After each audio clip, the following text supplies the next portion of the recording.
Sarah, 28, shared this cool memory when she was only 8 years old. What started when the time of innocent plays turned into a decade-long mystery that still chases his family. When I grew in an old Victorian house in Ohio, I felt that the criminal floor and draft were part of a living house living, but there was something about our basement that felt different, which had crept my skin every time I had to go there. It started when I was about 8 years old. My mom used to send me down to get the school uniform from the laundry room, and when I first saw her, under the basement stairs, crawling in the shade, there was a little boy about my age.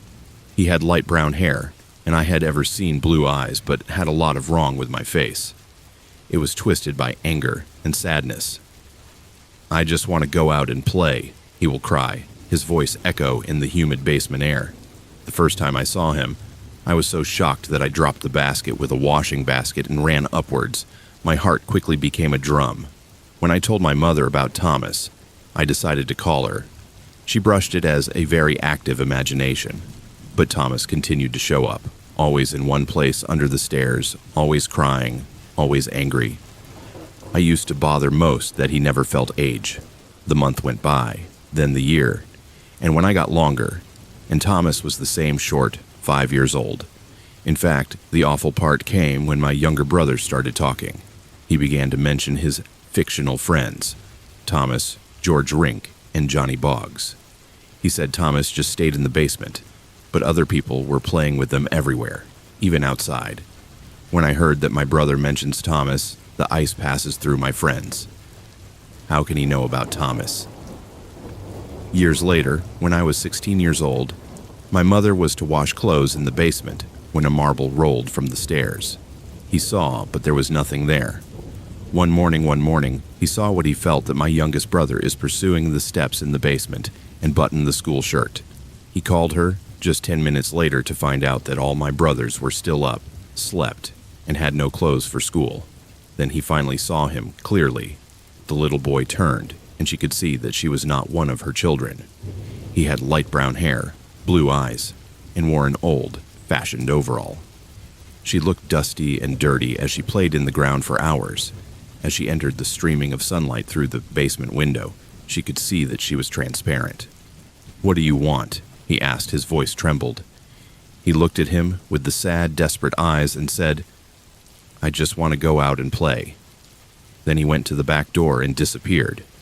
We never saw Thomas again after that day.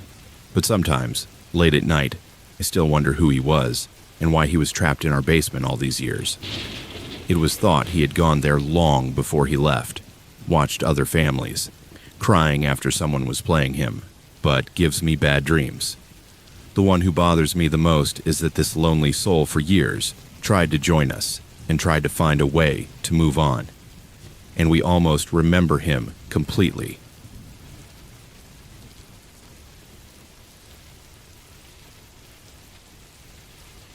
Mark, a 31-year-old father from California, shared the memory when she was 12 years old.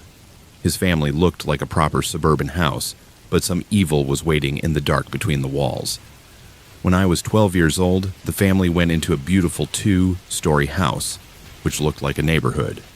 My parents were very happy with the extra space, especially prepared basement where I could make my entertaining area. What they did not know that something lived in that house long before we came, something that fed the fear and darkness.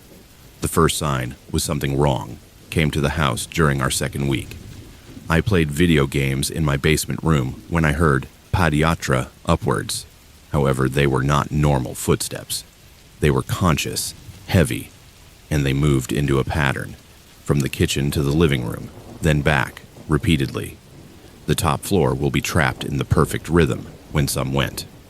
I called to ask who went up, but my mother said everyone had dinner in the courtyard in the garden. When he answered, the footsteps stopped immediately, but I could feel something and waited. Over the next few months, activity increased. I wanted to see my mother go to the bathroom below, but when I went to talk to her, she was actually up in the laundry room. I want to see my sister come into my bedroom, but she will actually be out with friends. This was not quick glimpses. I would clearly look at these characters, see them move on with the purpose, just to find the real person was completely elsewhere. The worst event happened at one night when I was alone in a basement. I needed to use the bathroom, so I opened the door and walked into the hallway. As soon as I got out of the bathroom, I saw something that made my blood snow. At the end of the hallway, almost reached the kitchen, it was a huge shadow shape.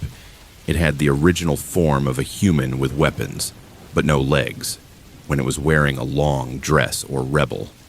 This was about 8 or 9 meters long and went to the ground about a foot from the ground.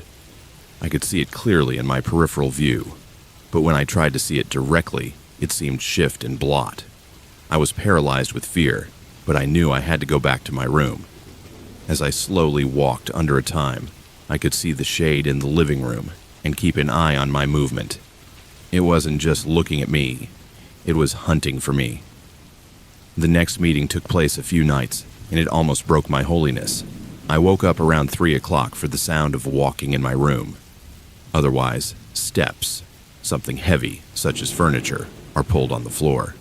I still laid down completely and listened as I imagined the most terrible sound. Breath that wasn't my own. There was something in my room, with me, slowly, and breathed deep next to my bed. I could feel my look like I pushed my chest down. The breath was close, and closer, until I felt the cold air against my ear. Then, in a voice that seemed like grinding glass, it whispered my name. I wanted to shout, but no sound would come out. I wanted to run, but my body doesn't want to talk to me. I lay there, which felt like hours, breathes at hearing this, and sometimes whispering my name, until the sun began to grow, and the look faded. The last straw came when I found scrap marks at my bedroom door, deep look in wood that goes out in the Wrights letters. That day, my parents found similar brands throughout the house, always in places where I spent time. We went out next month. My parents told the neighbors that we had got a job offer in another state, but the truth was that we ran with some things that claimed our house as our area. To date, I can't sleep completely in the dark. I should have a little light source, because in full darkness, I know that some things are waiting to remind us that we are not really alone.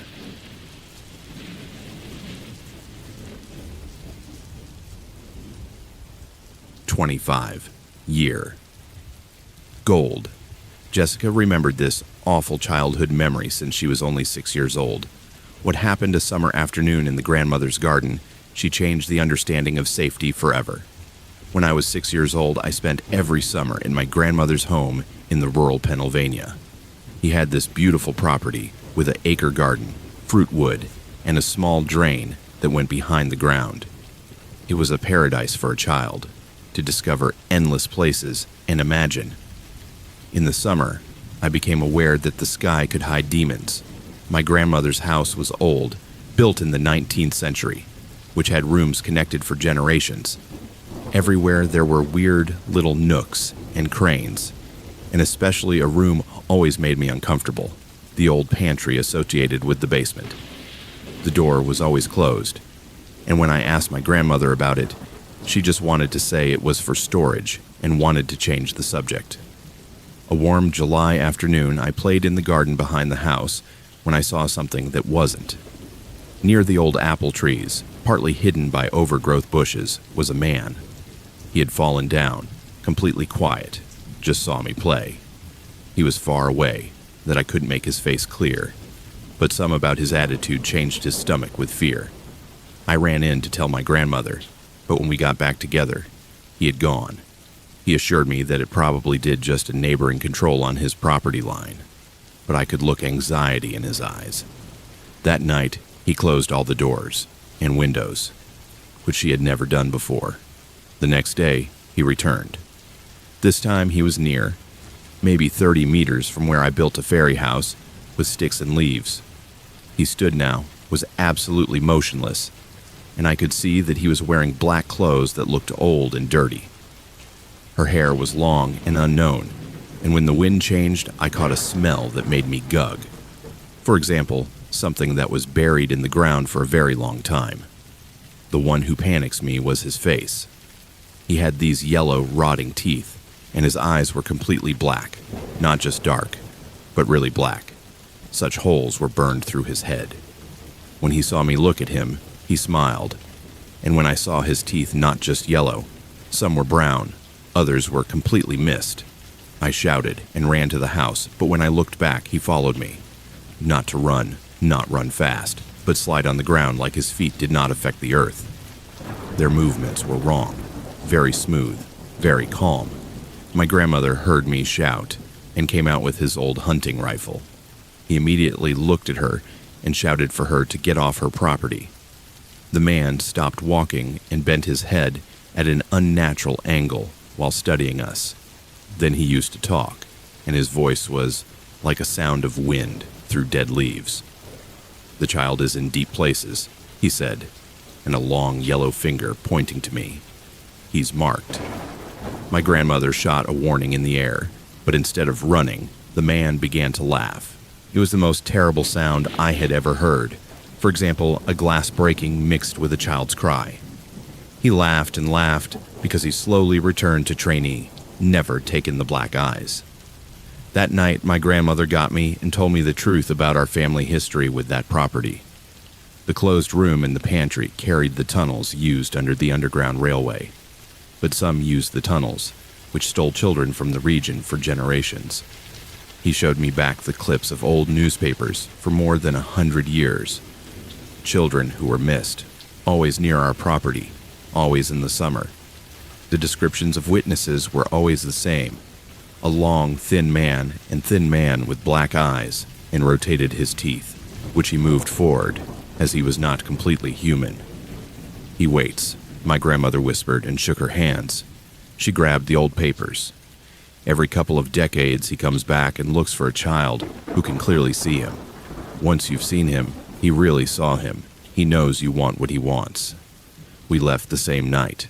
My grandmother packed everything she could take, and we went directly through her parents' house in the city.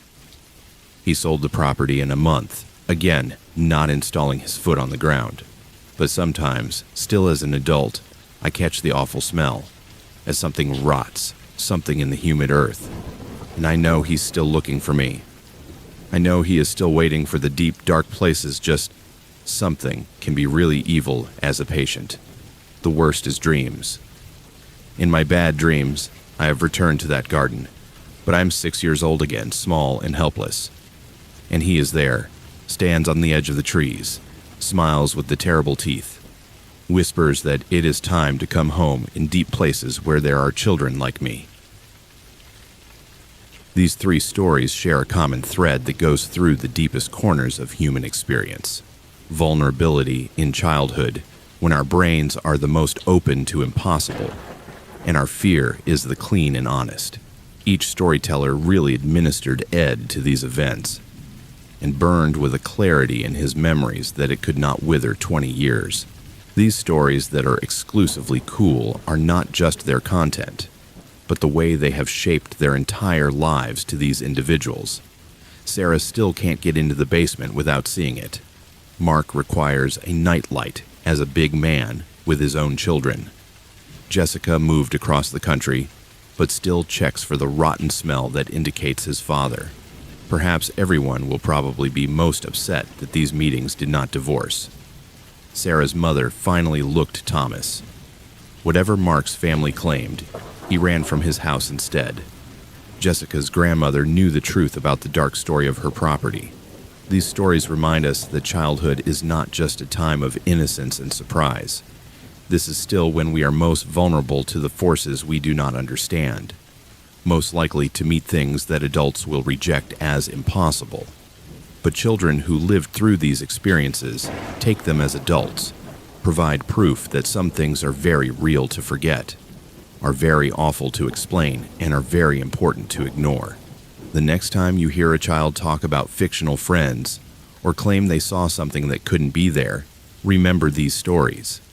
Remember that sometimes the most frightening truth is that a child's eyes can clearly see what adults have learned to blind. After all, who we're going to say which world is more real?